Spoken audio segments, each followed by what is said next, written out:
It's been a lacklustre session so far for the base metals here on the floor of the London Metal Exchange, and going into the afternoon most metals are holding small gains and most metals are certainly below the early highs.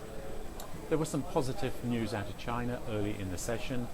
Trade data for December 2015, it showed that there was an unexpected increase in exports month on month and a smaller than expected decline in imports.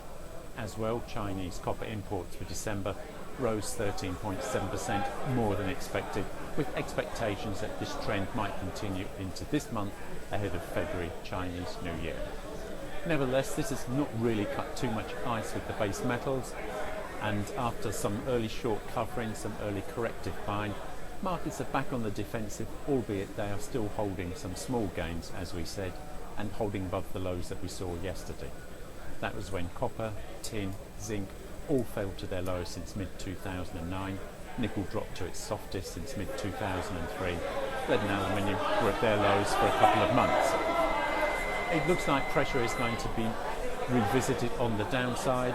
Metals don't really have too much going from them from a sentiment point of view or from a technical standpoint, given the wider concerns over the global economy. Losses in other commodities, it looks like selling will be resumed at some point, and for the copper market, which got to $43.50 a tonne yesterday, which was its lowest since mid-2009, got to within $10 of that level at one point today, and it's only some $15 to $20 above that as we speak. So further losses, further multi-year lows are likely to take place, and it looks like the week is going to end with the trend that was established last week still firmly in place. In other words, the market is locked into a bear cycle with only short covering rallies to look forward to.